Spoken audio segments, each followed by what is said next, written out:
and to be the maintainers of the family. And as far as the women are concerned, their nature is al-burudatu war-rutuba, coldness and al-rutuba, to be of a, as you say, that's mildness, you can say the mildness or tenderness, which is suitable to the woman. And that character is suitable for rearing the children.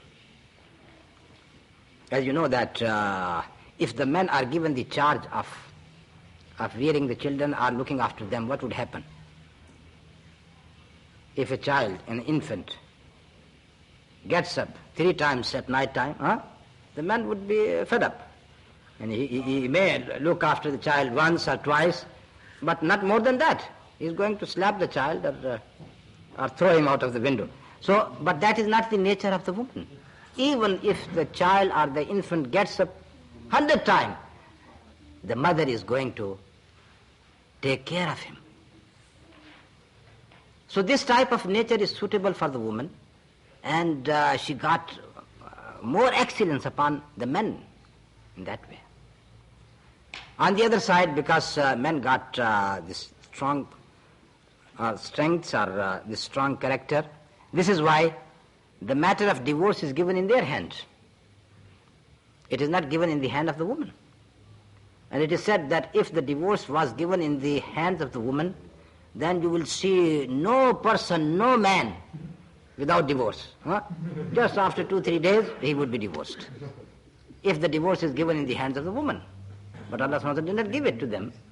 He has given it to the man to think. Say, this is my family, my children, why should I divorce? So this is how the difference comes. Now Allah subhanahu wa ta'ala, who created men and women, He knows their nature. This is why He said, Ar-rijalu qawwamuna ala nisa, men are the maintainer of the woman. Why? Because of this excellence which is given to them. And why? Because they spend out of their money. وَبِمَا أَنْفَقُوا مِنْ أَمْوَالِهِمْ. Can you reverse this ayah? Can you? You can't reverse this ayah. You can't say, An-nisa'u qawwamatun ala rijal. The women are the maintainer of the men. No, you can't. Because that is the saying of Allah subhanahu wa ta'ala, who created us. He knows what is better for us. Family is a unit. And in that unit there must be one person in control. You can't say that there should be 2 persons in control in the same house. No. It is just like saying that 2 prime ministers in the same country, 2 commanders-in-chief in the same army, or 2 bus drivers for the same bus, except if one is the teacher and the second is the learner, then it is, then of course it is allowed.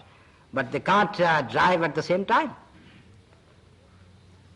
So in the same way, if you want to drive a house, there must be one person in control.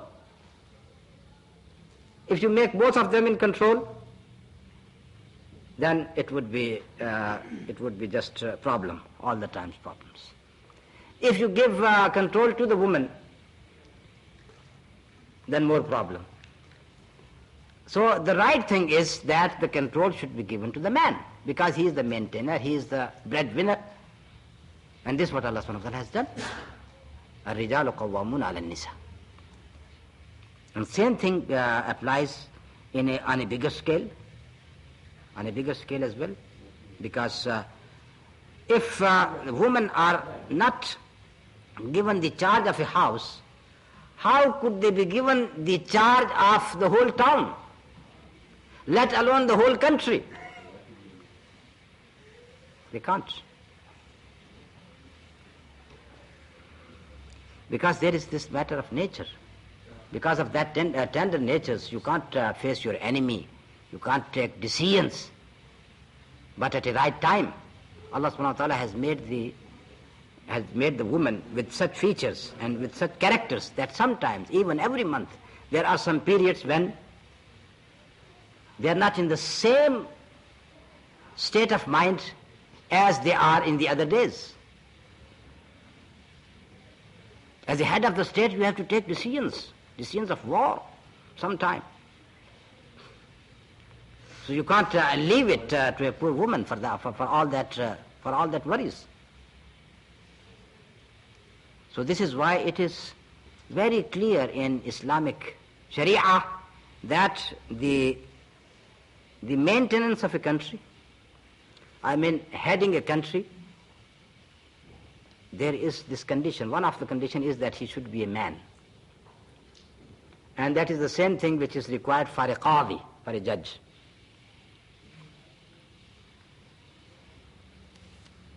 So these two posts, to be the head of the state or be the head of a court, they are given to the men. Allah subhanahu wa ta'ala has sent so many prophets of Allah subhanahu wa ta'ala. So many prophets. There is a single prophetess? No. Because the job of a prophet is a very delicate job. It needs patience, a lot of patience. Prophet has to face so many difficulties from the people. Persecution, opposition. It is not even, that job can't be given to an ordinary person, ordinary man. Only those people who are the cream of the society were given that job or that post of prophets. So this is why Anbiya, or the prophets and the messengers, they were the best creation of Allah subhanahu wa ta'ala. And they were all men. Among the women, the highest position which was given was the position of Siddiqah. And who was given that position? Maryam. Wa ummuhu Siddiqah. And Christ's mother was, Isa's mother was Siddiqah. She was Siddiqah, a truthful woman. And Allah subhanahu wa ta'ala, when He has mentioned all these positions, after Nabi comes, after that the position of Siddiq. And among the men, other than our Prophet Muhammad sallallahu alaihi wasallam, this position was attained by Sayyidina Abu Bakr, as you know. So this is a division which was made by Allah subhanahu wa ta'ala. You are no one to ask and point your fingers to that division of Allah subhanahu wa ta'ala.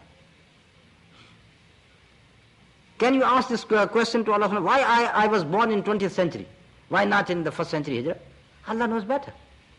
Because if you were born in 1st century Hijrah, you may be the first one to run away from the battlefield. So you are good here in the 20th century. You can't say why I'm not born in Queen Elizabeth house. Yes, if you were born there, you will be like Charles, Mr. Charles, but you are still better if you got a good marital life. You're a lot better than him. Your wife is loyal to you and you are loyal to your wife, not like Charles and Diana, both betraying each other. So it means that this is the choice of Allah subhanahu wa ta'ala. Don't oppose the choice of Allah. Be content with what He has given to you. If Allah subhanahu wa ta'ala has made you a man, all right. You got a very vast field. If you are created as a woman, again, your job is defined. But as far as the reward of Allah subhanahu wa ta'ala is concerned, sawab of Allah subhanahu wa ta'ala is concerned, it is for both of you. Compete in this field of righteousness, of good deeds, and insha'Allah, the heavens of Allah subhanahu wa ta'ala is waiting for you. There is no difference there. There you will receive whatever you have done here in this world.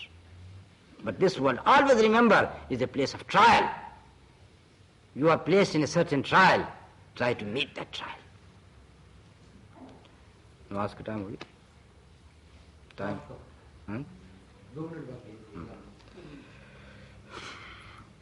وآخر دعوانا أن الحمد لله رب العالمين والصلاة والسلام على نبينا محمد وعلى آله وصحبه أجمعين برحمتك يا رب الراحمين.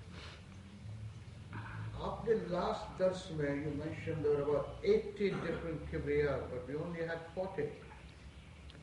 What happened to the other 40 then?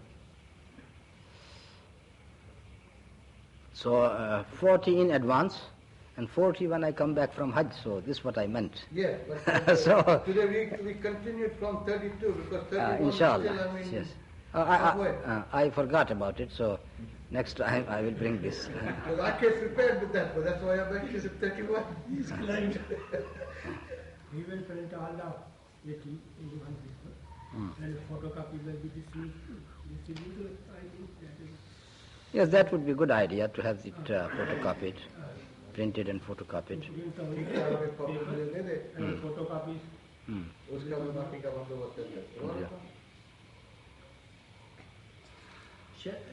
is one hadith Rasulullah says, who's under the woman rule, Jannat haram those who under the woman rule, like in the house, everything dominated by woman. And Allah subhanahu wa ta'ala make the haram to Jannah for that man, that sort of man. Who? You know, who run the house or head of the house, while husband capable, but husband always obey the woman, listen to the woman. All decisions made by woman.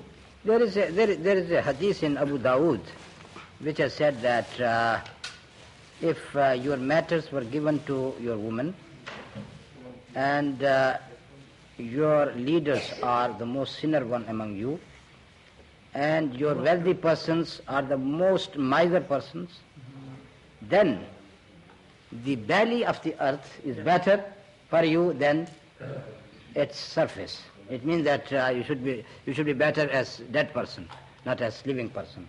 That is one hadith which is in Abu Dawood, which mentions this. And again, it is saying that it is not something good. Yeah, it is something else. But what you say about Turkey, Bangladesh, Pakistan? They find Abdul Majid Zindani, a famous Yemeni scholar, has said something very good. Someone asked him, how about a woman heading a state? He said, yes, it is allowed. With one condition, if there are no men around.